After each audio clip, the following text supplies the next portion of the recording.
Well, I do not know if you heard the statement. I hope you did hear it. I was referring to the guests in the studio. We're talking about this descending to a one-party state statement issued by the All Progressives Congress, that's a party in power, accusing the leading opposition party, the People's Democratic Party, of not being a vibrant opposition. You see the statement there, the so-called coalition of united political parties as the CPP, which could have filled the vacuum and engaged the APC administration in useful debate over governance, has become a comedy theatre group and frontline PDP minion. CUPP has the unenviable mandate to try to intimidate and blackmail important state institutions such as INEC. Well, some people might argue that perhaps that is in the line of also playing the part of opposition. But what do you say to those?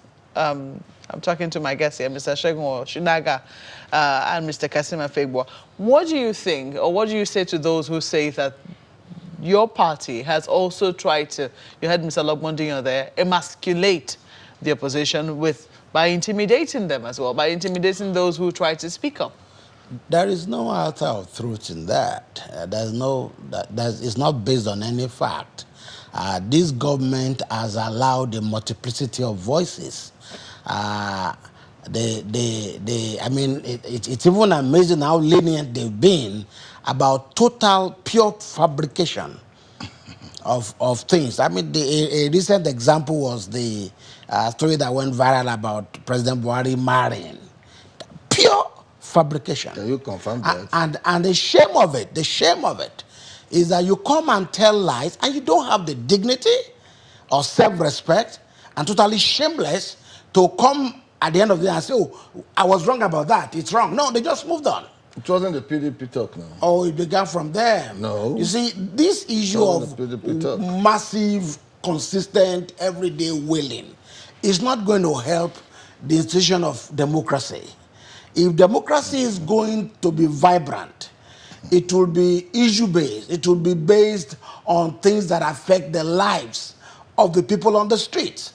And an opposition party is expected to put a check on the ruling government by pointing out issues that they are not doing in such a way, not this wailing, mindless. But they have been issuing, this is not in defense of the PDP, but okay. I do recall that when the president read his budget speech, a proposal last week, the PDP did put out a statement saying that this was going to further impoverish Nigerians. Did you see that? I did, but you see, that is still willing.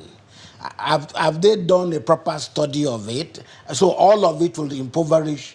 Look, opposition does not mean that you condemn everything a ruling party does.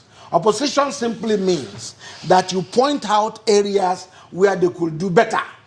That is your value as a party, so that 2023 is here. You need to put in the minds of people what you can do better, not simply wholesale condemnation of what the ruling party is doing. And that's what the PDP is doing, unfortunately. No. When you have a beautiful nonsense captured in the Constitution, what good thing are you going to tell Nigerians that you are going to do?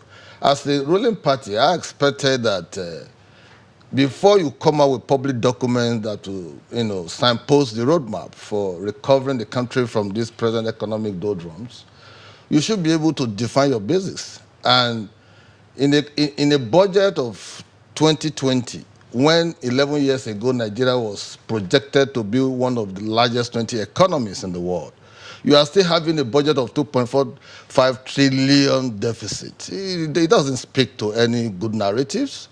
And so you have an OPEC quota of 1.77, your OPEC quota. You are pegging your budget at 2.1 million barrels per day in your own estimation.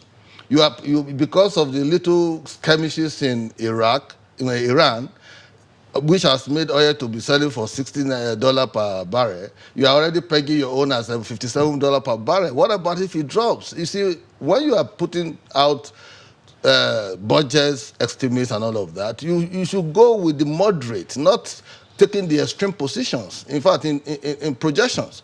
And I expected that a party that has chosen some fantastic Nigerians as members of the Economic Advisory Committee or team, as you call them, great guys, great economists and all of that, public finance specialists, I expected that they should be able to go into the laboratory and try to juggle up a lot of issues before they come out with this kind of wishy-washy budget.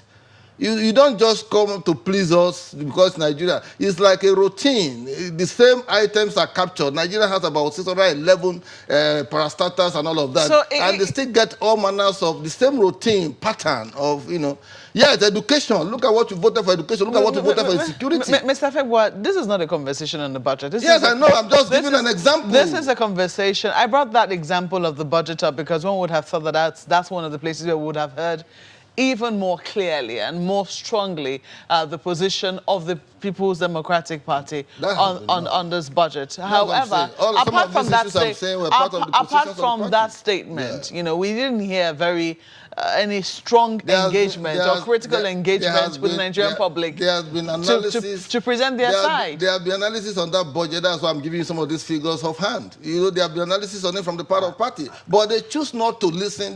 They choose always not to listen to the voice of the opposition because they are too detained in their incompetence. What do you say to those people who believe that members of the opposition party, oftentimes, the politicians in general, do not have the stomach, especially when they have been used to being in power, to be in opposition? And that's one of the reasons why we seem to be seeing a decrease in the number of voices that actually speak truth to power.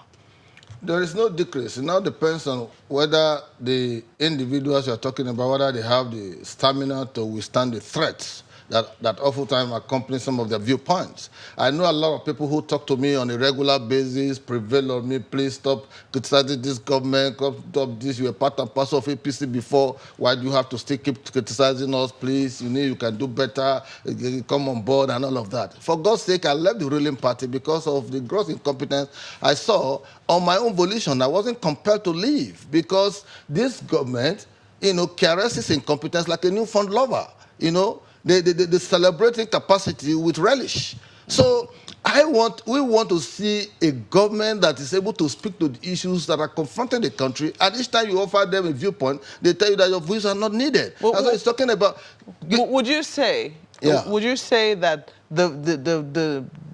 because it would seem that different people keep speaking for the PDP. There are different voices. Would you say that there is a strong unity of purpose in terms of the people who speak, on government policies providing an alternative? The issues are the same.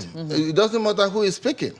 The position is the same. Even when you are sleeping in your bedroom, when you hear a voice, if you haven't been consulted, you see that it falls in line with what you are thinking about. Because the government is very predictable. This government is very predictable. You can readily say this is what they want to do, and you see them doing it.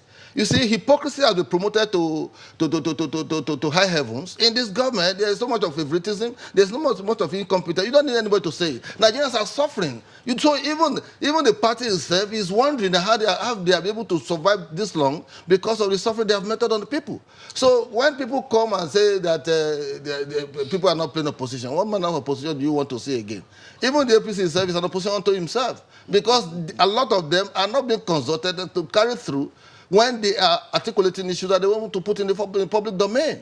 So for me, I think they should see the country as one entity, and they should speak and address the issues, provide time-tested solutions that will address those key fundamentals: insecurity, infrastructural decay, economy, social welfare, education, key. And if you look at their budget, you'll see that it appears that they are not even ready to move forward. They have detained us. Let me talk to Mr. Oshinaga. You have talked about, he's touched on the environment and the fact that, some people are speaking as a threat to their lives. I think only recently, trying to get the name of the body that released this report, that increasingly it's even difficult for journalists to write because of threats of lawsuits and all manner of things against this government. Some people will also cite Mr. Omoyele Sowore, who is currently in detention over the fact that he asked for a revolution. Some activists, not being seen, activists who are known to be critics of government. There are people who are asking for their release.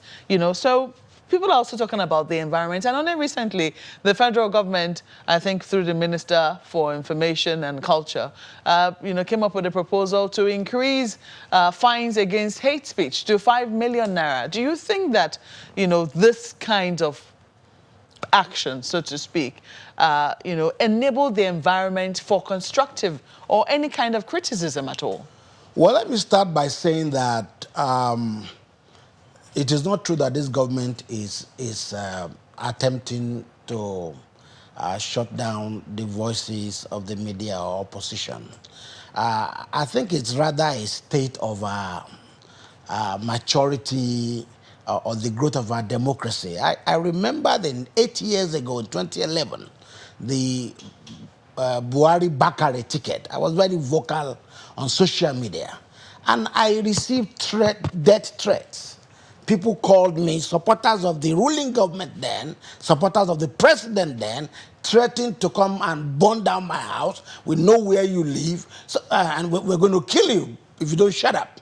So that is a reflection of the level of our democratic development.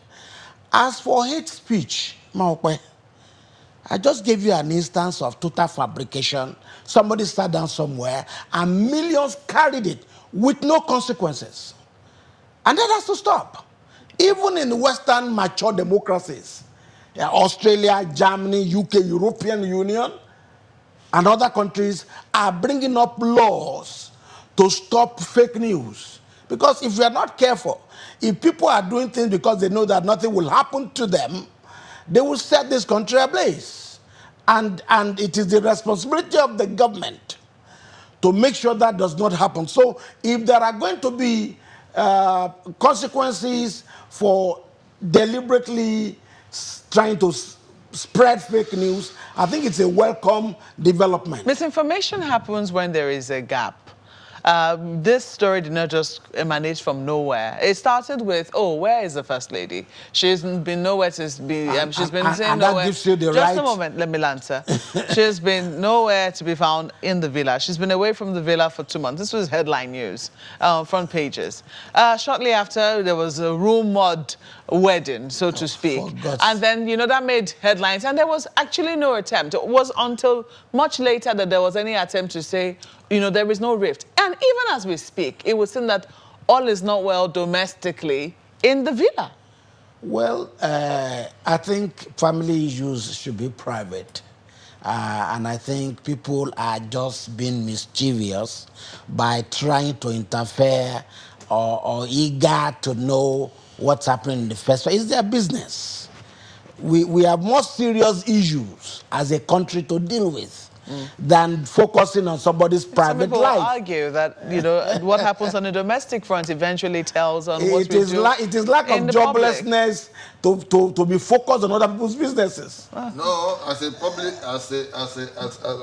a leader who presides over the country, it will interest Nigerians to know that he's in the right psychological state of mind at all times on issues of emotions, so that whatever he dispenses are not affected by that. Because even psychologists will tell you that you need to be in your best emotions to take the best of decisions.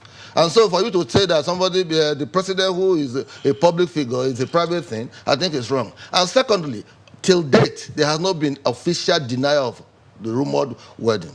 I'm not aware of any from the presidency. So because, excuse me, when the First Lady came back and a particular interview that was monitored on House of BBC Service and translated that I read in the media, she said the two persons who are involved should be the one to confirm or dispel the rumor.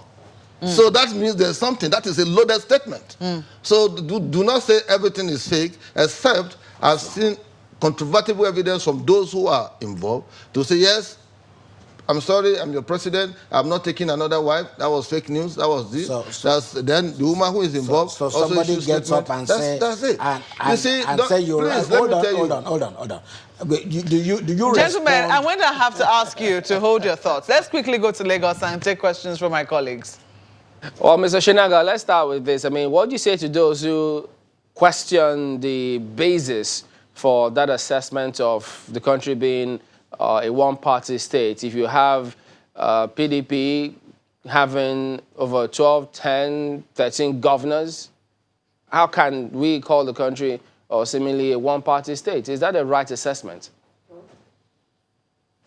Well, you can question that statement, but what he's trying to say is that by the ineffectiveness of PDP as a party, as an opposition party, it will still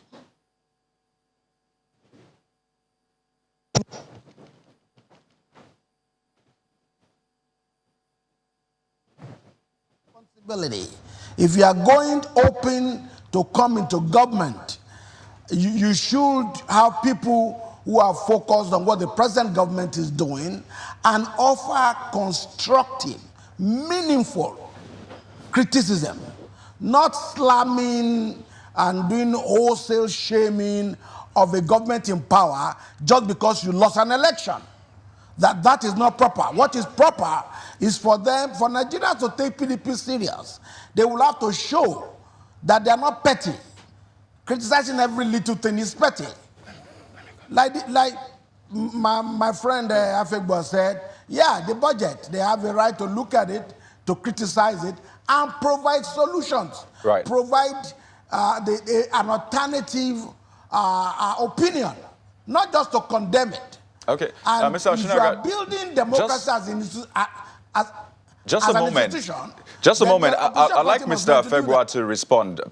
Pardon me for jumping in. So while we're, talking about these things, voodoo budgets, the PDP's Rudderless, there are key issues that are staring at us in the face. There's poverty, there's security, and I can go on and on. And when figures come out, nobody says APC has 94 million people in poverty. It is Nigeria, and talking about states also. So, Mr. Fegboa, while we have these conversations, they're good for back and forth, but then these key issues, what are the policies, the solutions that your party would like to put forward? And how would you like to go about it also?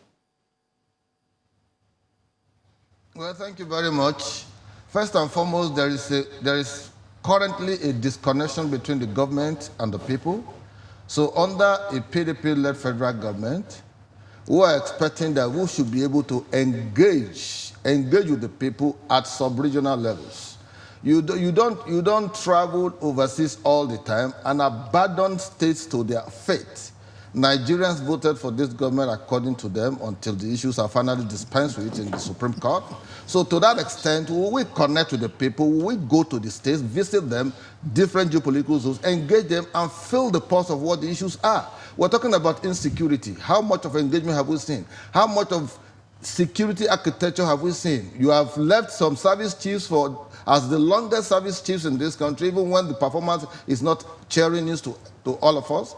And yet, you want to remain in that detention in terms of not creating a roadmap. So for us in the PDP, we have policies and programs captured in our policy documents such that when we come into government, we will be able to translate them. What we're asking from the APC is very simple. You have a manifesto where you encapsulated the issues we are going to engage with when you take over government. Now you have government, 21 items in your manifesto, you are only implementing 2. You promise restructuring, you are not doing restructuring, you deceive Nigerians that you're going to restructure within 6 months of your coming into office. Till date, you have nothing, there's nothing like restructuring. You talked about creating 3 million jobs. Rather than creating jobs, there are job losses. We will come back in just a moment. Stay with us.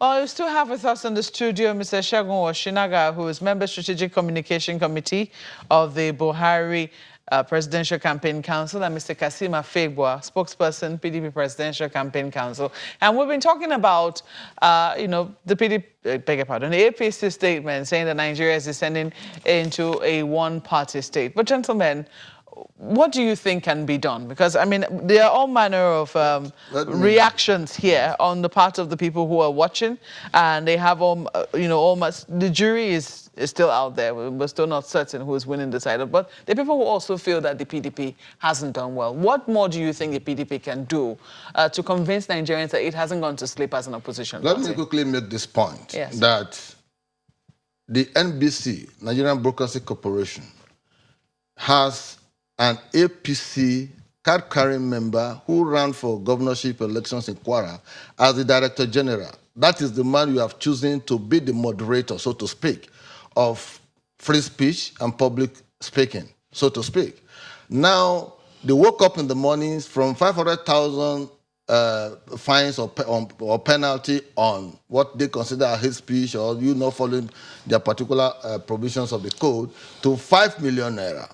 How do you describe that? Why will an APC card-carrying member be the DG of an organization that is supposed to manage and moderate, public free speech, broadcast stations and what have you? Point made. Quickly respond to that. Well, I will just say that this president won a second term on the basis of the promises he made to the Nigerian people. He needs the support, he needs the encouragement of the people to fulfill his promises and his campaign promises to the people. And there should be less of our sick obsession with his private life. We should focus on helping the president to fulfill his promises to this country in the next 4 years. You have not said anything about the issue put to you. Well, I've told you my view about hate speech, fake news, and all the sorts. What no punishment is too high for anybody who engages in willful fake news, who fabricate stories that don't exist. 5 million probably is too small. Fake news is very different from hate speech. But we have to go, gentlemen. Mr. Segun Oshinaga is member Strategic Communication Committee of the Buhari Presidential Campaign Council. Mr. Kasim Afegwa is a spokesperson, PDP Presidential Campaign Council. Please tell them not to take over the responsibility of Thank you for coming on Sunrise Daily this morning. Just taking a few tweets now. We see some of the comments that some of our viewers have made, and you see this from Zimo's blog saying the claim between both parties, the APC and the PDP, is just a case of the pot killing the kettle black. The simple truth is the PDP, in their 16 years of ruling, made it very bad, while the APC made it worse in less than 5 years. I mean, that is Zimo's view. I believe there are other views out there. Mark, well, we've got Ogechi saying, the minimum wage is a sine qua non for federal government and Labour. How much is sitting allowance for members of National Assembly? Even the 30,000 naira is too poor. 1,000 naira daily for rent, feeding, transport. Come on, it's not human, he says. Well, the next one is from Salimo01. Salisu Mohammed says, NLC should strike in demand for good infrastructure like roads, power, healthcare, and schools. You can see the exclamation mark. If these are in place, their salary will be sufficient. Any salary increase will never be sufficient without adequate infrastructure. Yet again, exclamation marks. And still on the matter, Isaac Kuwait. I don't know how that sounds. 30,000 naira minimum wage cannot be paid. Government promised 10 million employments yearly. Over 70% of the budget goes to recurrent expenditure. Can't sustain any economic growth. That's what that definitely saying. All right, there you go. That is it today. Thank you all for watching. From all of us here in Lagos, goodbye. And goodbye from Abuja as well.